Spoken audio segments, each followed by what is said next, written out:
Hey there everyone, it's Gigi's Sober Son.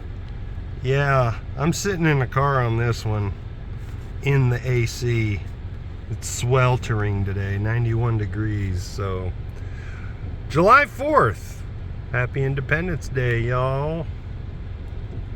In Alcoholics Anonymous, there is no thought of individual profit, no greed or gain, no membership fees, no dues.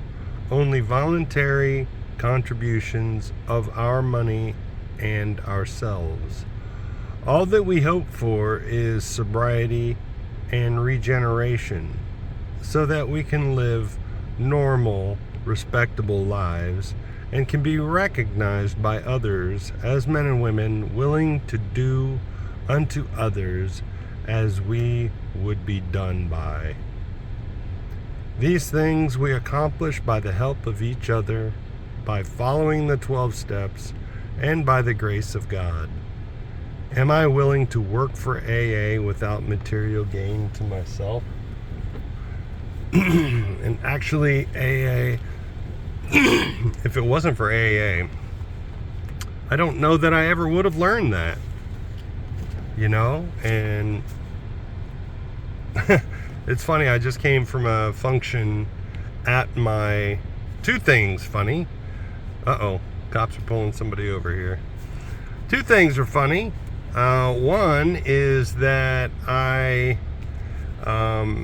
we just had a 7th tradition meeting at my home group this morning that talked about, 7th tradition, fully self-supporting, declining outside contributions.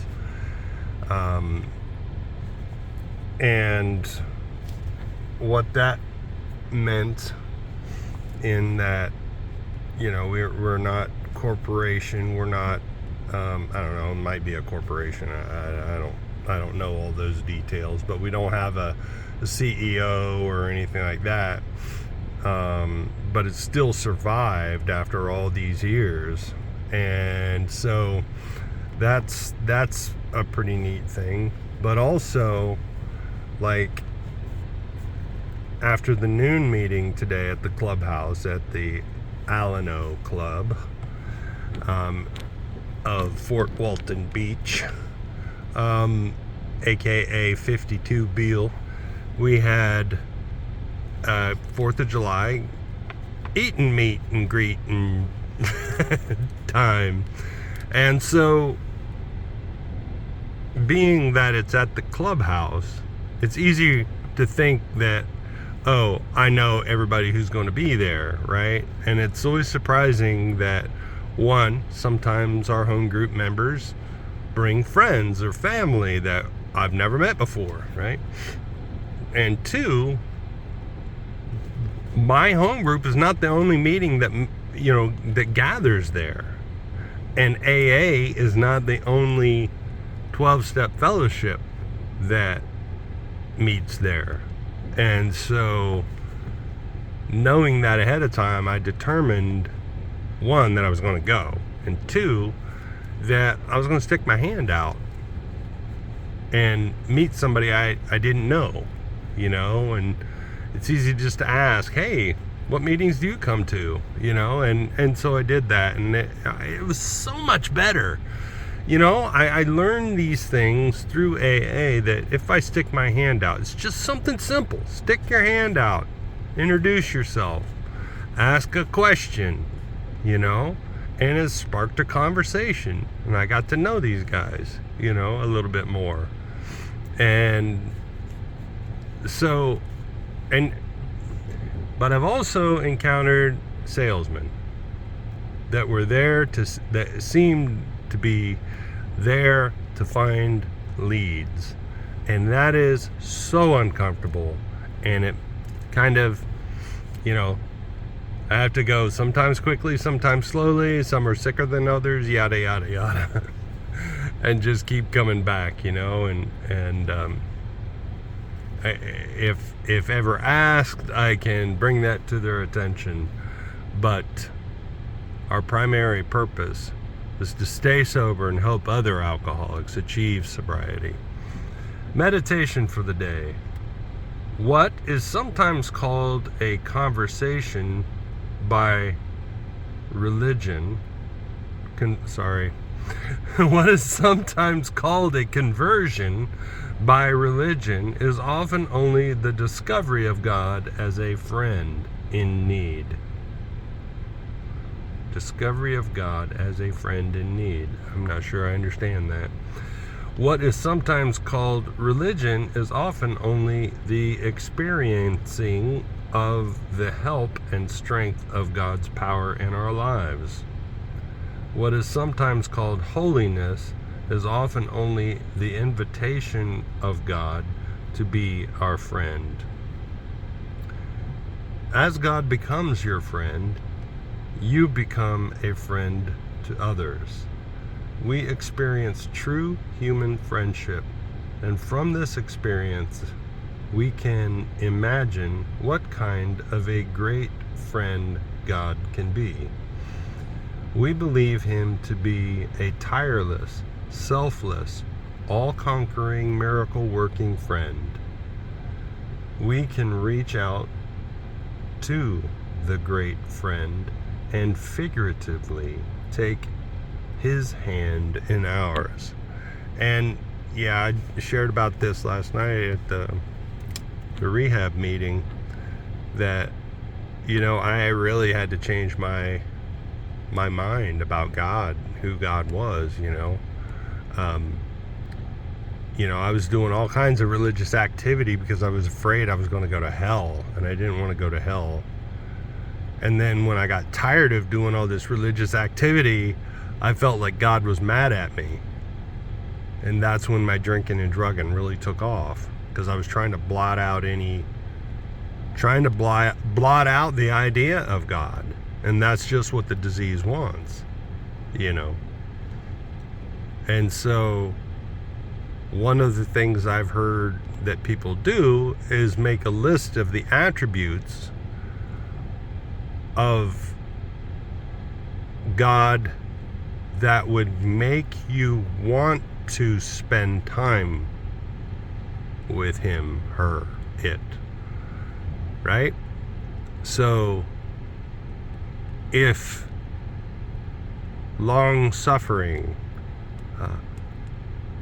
eager to overlook faults, eager to forgive, you know, these types of things. I'll never forget one time when I was getting ready to go overseas, and I had packed way too much luggage. Like, I had, I think, 2 bags that were over 50 pounds apiece. Well over 50 pounds apiece, I'm sure. And then I had seen something that said, if your bag is over 50 pounds, you'll have to pay like a crazy amount of money for each bag that's over. And I told my mom, and I was just like, I don't know what I'm going to do, because I was broke. Like, I was getting ready to go to England on a flight, and I knew that once I got there, you know, I'd be be able to go to the dining facility and eat for free kind of thing. But here I was, you know, I had maybe $20 in my pocket or something like that, you know. But I then